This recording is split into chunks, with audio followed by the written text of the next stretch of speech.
Welcome to Blended Scotch Reviews, episode number 7. Last time we met, we studied the most popular whiskey in Scotland, the famous Grouse. Tonight we shall examine what at one point in time was the number 2 most popular whiskey in the United Kingdom, Teacher's Highland Cream. And this will then be followed next time with a blind taste test between famous Grouse and Teacher's. Now, one list I consulted from vinepair.com, dating from June of 2024, placed Teacher's at 17th most popular Scotch in the world, and that is certainly respectable given all the options. These kinds of lists, however, are difficult to verify or double check. So just the facts. In 1830, Glasgow, young William Teacher obtained a license to sell whiskey by the glass from a grocery store, and in 1836 obtained a license to bottle and sell whiskey to be taken home. In 1860, Teacher began experimenting and selling his own blends, and by 1876, the brand William Teacher and Sons Limited was established by his sons. In 2014, the brand was purchased by Suntory. If you look at the Teacher's website, you will see a picture of this bottle, except it's a 700 milliliter bottle and 40% ABV. Here in America, at least in Texas, I'm able to get this 750 milliliter bottle for 43 ABV, 86 proof. Although some of the reviews I've seen have been reviews in America of the 40% version, so your availability may vary. Right now in Fort Worth, none of the liquor store websites have this available.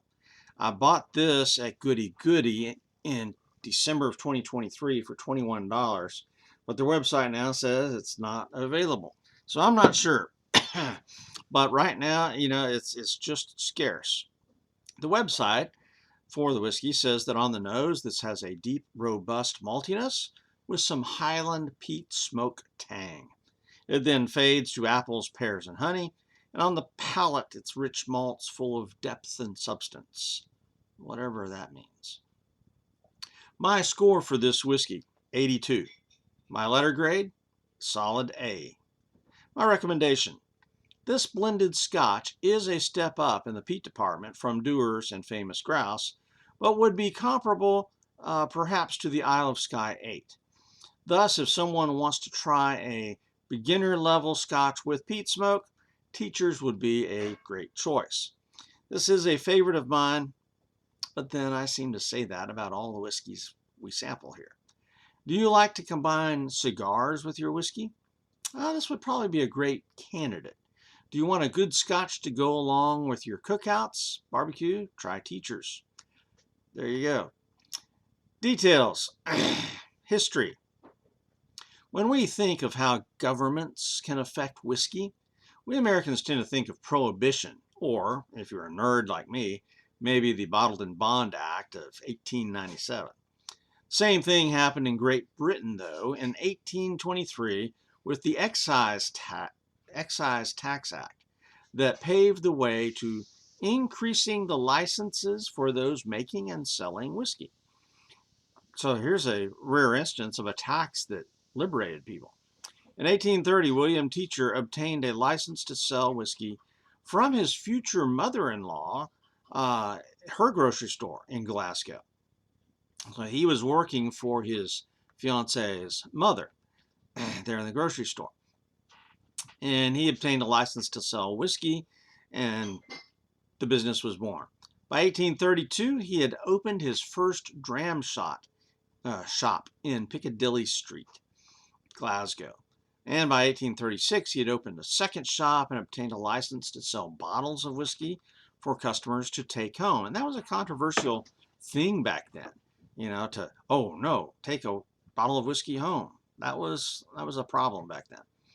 He eventually opened almost 20 dram shops. 20 dram shops. That's hard to say. Now, Teacher died in 1876, but his sons, William Jr. and Adam, carried the business forward, and by 1878, they were leading in the whiskey export business And their first export was to New Zealand. And they knew that the long boat ride to New Zealand would help age the whiskey in the casks. So the whiskey stayed in the casks on the way. In 1895, Adam purchased some land in Aberdeenshire by the new railroad line, and by 1898, they had built the Ardmore distillery. But Adam didn't live to see its completion.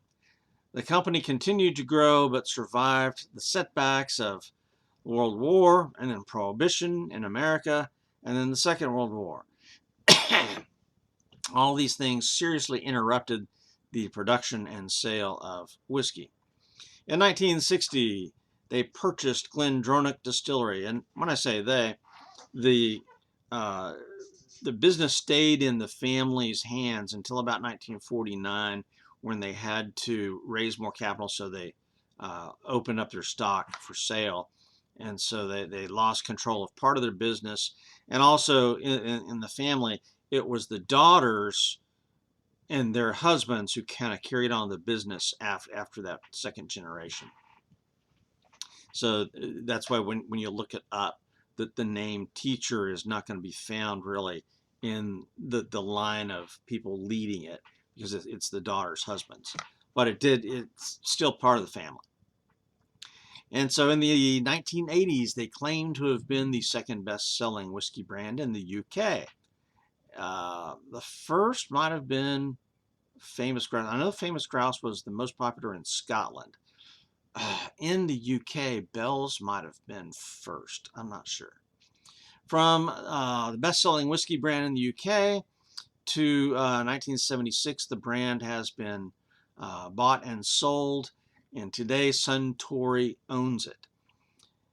Teachers, again, is number 17 on the top 20 in the world. And that's going to vary from year to year to an extent. So for history, 5 points. Bottle, label, and marketing. The bottle is a bit distinctive. It's a nice bottle. It's kind of, it's not totally rounded. It's more of a rectangular type shape and tapered a little bit. It's not really elegant, but it is distinctive. The label, though, is fairly plain. There is some embossing up here of looks like a whiskey glass with rays of light coming out on there, and it's both on the front, yes, you can see that, and the back. And what that means is here on the bottle, it's got a little saying that says this whiskey is the light of Scotland. Marketing is minimal. I do have a book here, The Teacher's Tale, or A Teacher's Tale, and it's by Helen Arthur. A lot of this is based on, man, there's just a ton of pictures here of advertisements and stuff all throughout the book. This book is richly illustrated, and it's based a lot on personal diaries and business notes from the business, but it's got newspaper ads, it's got photographs, artwork. I mean, really, this book is just full of wonderful Scottish history, as well as history of the industry, history of advertising. And so it's heavily advertised in the day. I've not seen any advertising for it here in America. If you look over my shoulder here, there is a little sign of teachers up on my bookshelf there by the Texas flag. Don't know if you can make that out or not. So bottle, label, and marketing. Only 4 out of 5 points for that. Composition. On the bottle, they talk about the whiskey having more of a malt content to get the peated and than other whiskeys, and they get the peated malt from the Ardmore distillery. But I don't have a list that states, all the other contributors. Although I do know that Teachers once upon a time owned Glendronach Distillery, so I wouldn't be surprised if there's some Glendronach. I'm probably butchering the name there, but I can't speak Gaelic.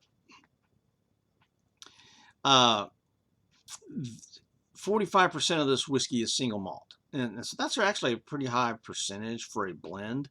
Uh, but up to 30 different malt whiskeys are in this. So that's amazing. And again, Ardmore is the main contributor.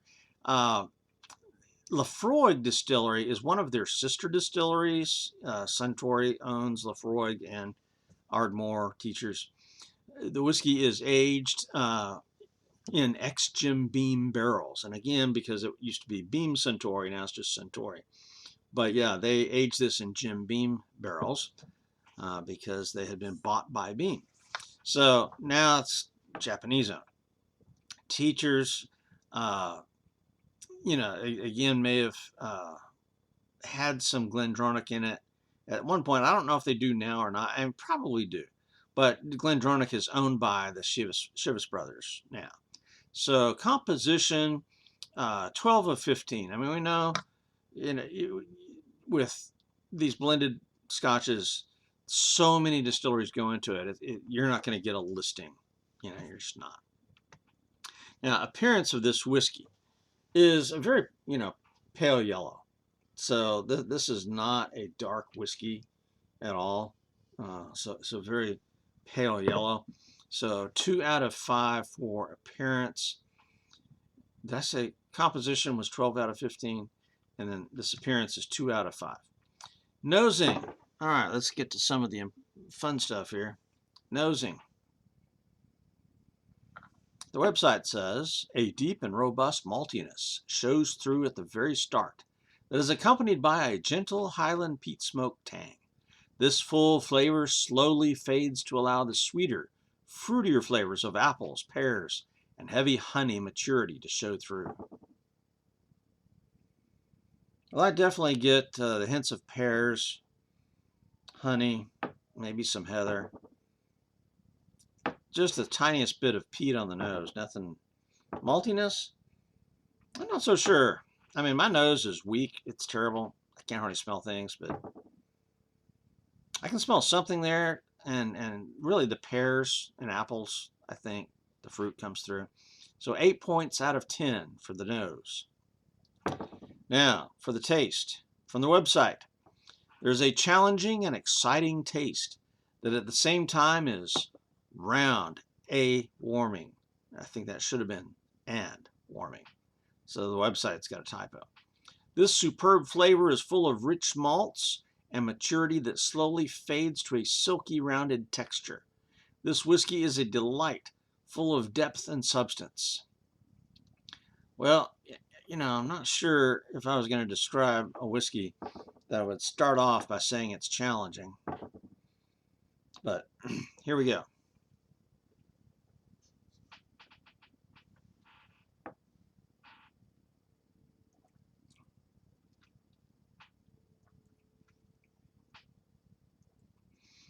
I do get the honey, pears, apples, and then the peat comes in halfway through and lingers quite a bit. This is really gentle, mildly sweet.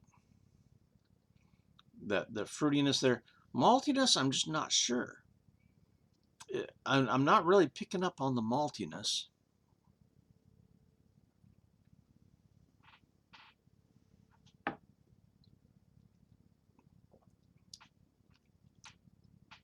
Maybe a little bit on the tail end for me, but it's very slight. The peat eases its way in and continues on. So this is just a delight to sip on. So I'm going to say 22 out of 25 points.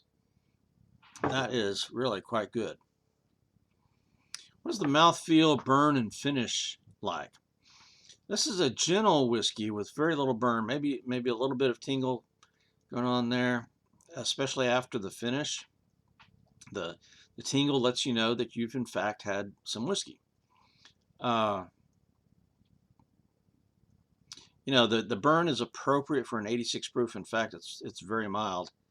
The finish is long, has a gentle peat smoke that continues on. So it's really I'm enjoying the finish.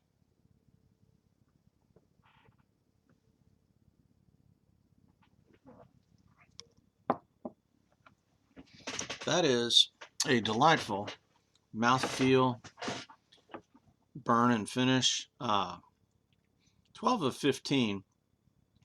I could have hoped for more of a burn. I really do like the burn. Mouthfeel was on target. So yeah, 12 out of 15 points. Now, neat or mixer, or both. I really like it neat, but I suppose this could work as a mixer with its noticeable dose of peat, the higher ABV, and some nice flavor. So let me, I'm going to do a mixer at the end, but for right now, I'm going to say 5 out of 5 with this. I really think it would hold up well as a mixer. And the peat smoke is mild. It's not an overdose of peat by any means. And the price is right. I mean, $21. So this would be very good as a mixer, I'm sure. And I'll try that here in just a little bit. Price, value, and availability. Again, I bought this at Goody Goody in December of 23 for $21.01. Today, however, Goody says out of stock, and Total Wine and Specs, neither one carry it, it seems. So I've purchased both of my bottles over the years at Goody Goody, but right now availability is low, and so that's going to count down on the score here. But value-wise, for the price, I mean, a lot of people want to disrespect blends, but I think for the price, this is a great value, and but its availability is low. So only 7 out of 10 points for price, value, and availability. Bonus points. I'm going to say 5 out of 5. I mean, it's got a decent history. It's got decent bottle. The composition is good. I mean, everything about this is really good. Now, my total score, so 5 points for a bonus. My total score, it seems fairly low at an 82. And that's because of some things like availability, took it down a notch, and composition, with blends, it's hard to figure. So 82, but my letter grade focuses on drinkability, and that's a solid A. So I'm giving this blended Scotch, Teacher's Highland Cream, solid A for drinkability, my letter grade. Recommendation, this Scotch is a step up in the peat department from Dewar's, which has just a thin line of peat in it. Famous Grouse, even thinner line, but it's there, Highland Park 12. But I think you would be comparable to say this is like Isle of Skye 8. So if somebody wants to try a beginner level Scotch with peat smoke, I believe Teachers would be the perfect choice for that. And this is a personal favorite of mine, but again, I seem to say that every time. Now, if you like to smoke cigars and drink Scotch, I'm pretty sure this would be a great cigar whiskey. It would go good with barbecue, or if you have a cookout on the grill. That is in fact what I did today. My neighbor, John, brought over some smoked hamburgers. So my wife and I had some of their hamburgers on a bun and had the basic veggies to go with it. And I had a bottle of tea, or a glass of Teachers while I was eating this smoky hamburger. Now I put spicy stuff on my hamburgers. I use spicy ketchup and spicy pickles and all that. So there was a lot of heat with the burger, and I'm not sure what John seasoned it with, but I can tell you that pairing it with Teachers was perfect. The smokiness of Teachers with the smokiness of the burger complemented each other. The spiciness of the hamburger triggered the pepperiness of the Scotch and just fit together absolutely beautifully. So I had a fantastic dinner and with a side of Teachers, and that was amazing to do that. I've previously done that with a couple of smoky whiskeys like Jack Daniels, charcoal filtering. Believe it or not, you do Jack Daniels with a grilled burger, it works. So I've done it with Balcones, uh, Brimstone, a smoky corn whiskey. So pairing a good whiskey to match your grilled burgers, absolutely. So that's my recommendation. All right, we're going to go make this cocktail real quick and I'll be back. Okay, we are back. I've made a rusty nail using Drambuie, and different recipes call for different amounts. I've seen some recipes that say equal amounts of Scotch and Drambuie, and I've seen others that say no, just a quarter of your Scotch should be Drambuie. So I don't even put that much in there, not less than a quarter, because Drambuie is super sweet. I mean, this is Scotch whiskey with honey and who knows what else in there. Comes from the Isle of Skye. It's a liqueur, so it is super sweet, and I don't like super sweet in whiskeys. So I just put a little bit in here. We'll see. And then ice cubes. That's about it. So there you can see it a little bit.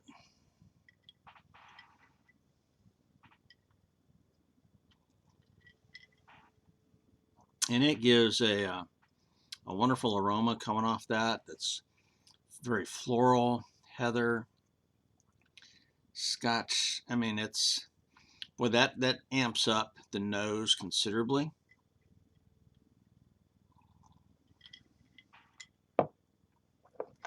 It is powerfully sweet.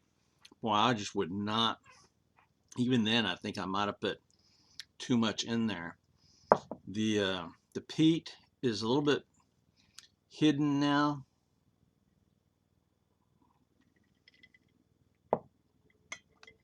It's there, but that Drambuie really takes charge. I mean, it's large and in charge.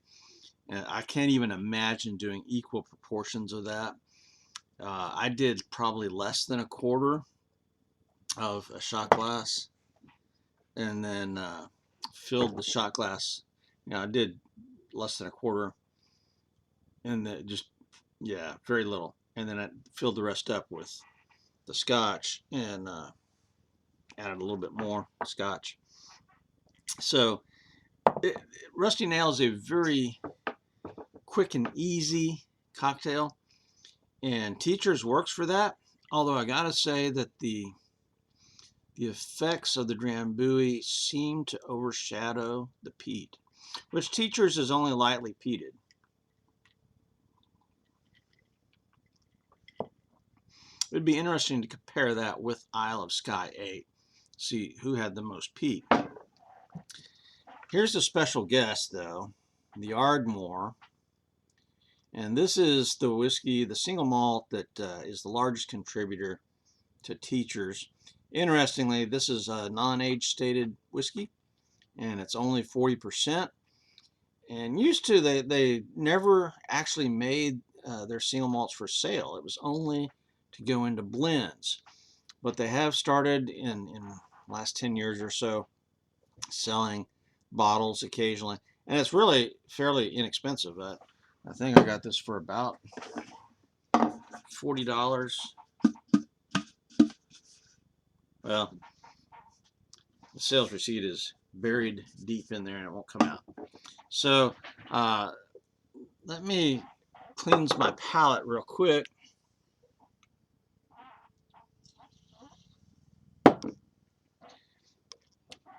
Now the Ardmore.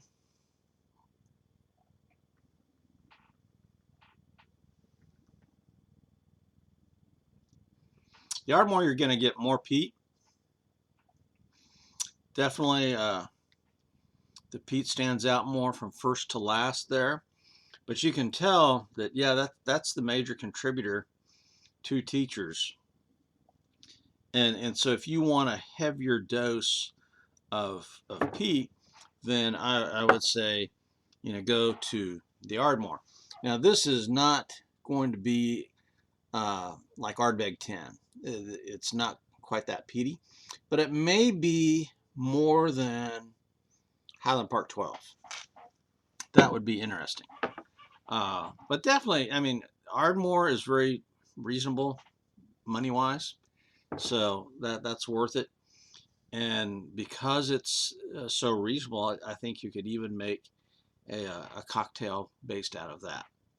So Ardmore Legacy is the special guest tonight, and the Rusty Nail is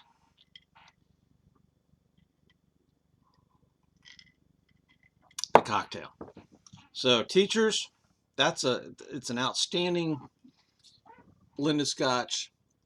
So when we get into earnest with this tournament and pit this against the famous grouse next time, that will be a challenge. For right now, this is Stab the Dragon for Blended Scotch Reviews, out.